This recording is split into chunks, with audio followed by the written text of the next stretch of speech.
Women from the Bible. Jael, Hebrew or Jael Hebrew. Yael. Yael is a female name of Hebrew origin meaning wild mountain goat.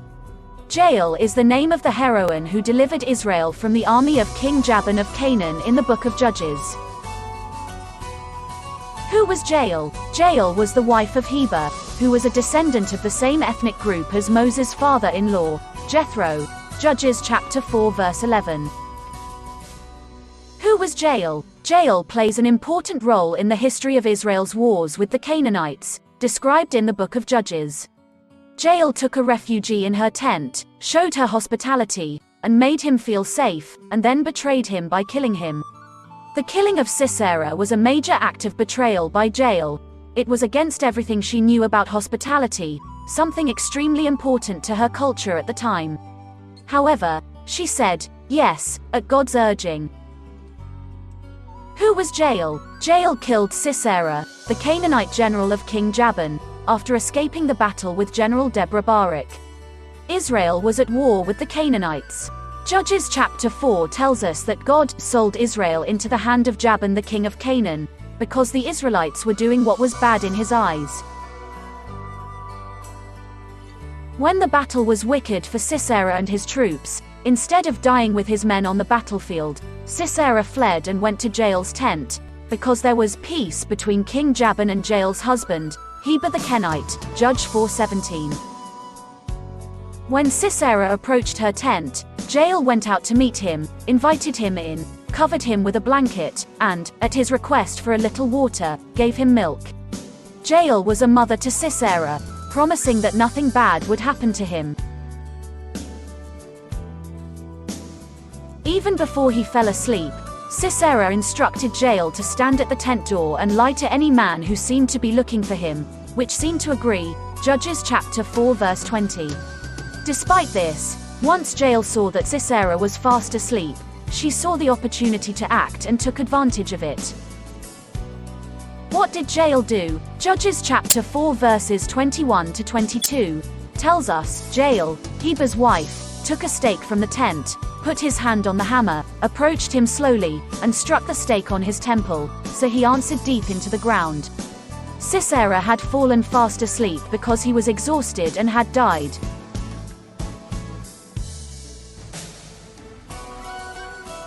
Thus, Deborah's prophecy that Sisera would die at the hands of a woman was fulfilled.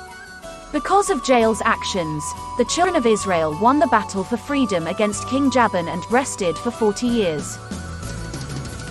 The contribution of Jael is mentioned in the Song of Deborah and Barak in Judges chapter 5. The part concerning Jael says, Blessed be the wife of Jael, the wife of Heber the Kenite.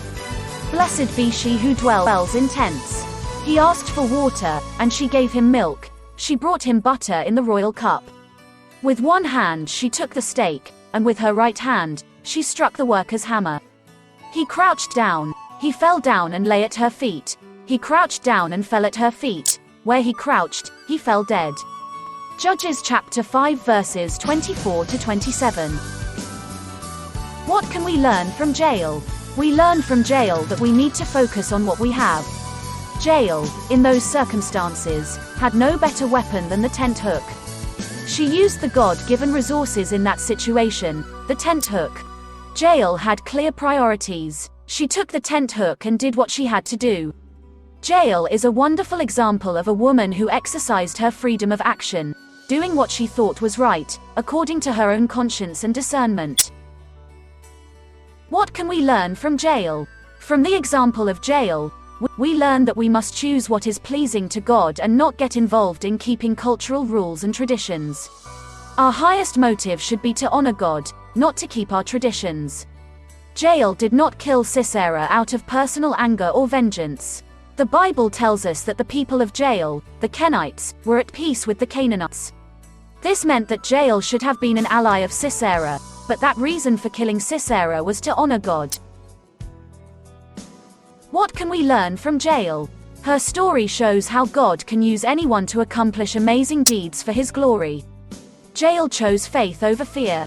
Jael was not an Israelite, she was a Kenite woman. The ongoing battle belonged to the Israelites, but it was won in part because a foreigner allowed God to use it. She might have wondered what her husband would think of her when she found out about her deed, but Jael chose to have faith. She knew that the people of Israel were in trouble, and she sided with them.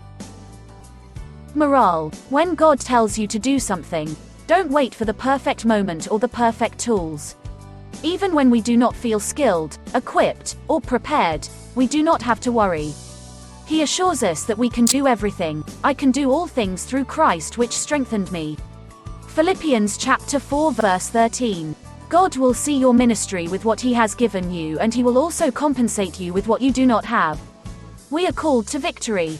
The greatest battle we will have in this life is the fight against sin. To the one who is victorious, I will give the right to sit with me on my throne, just as I was victorious and sat down with my Father on His throne.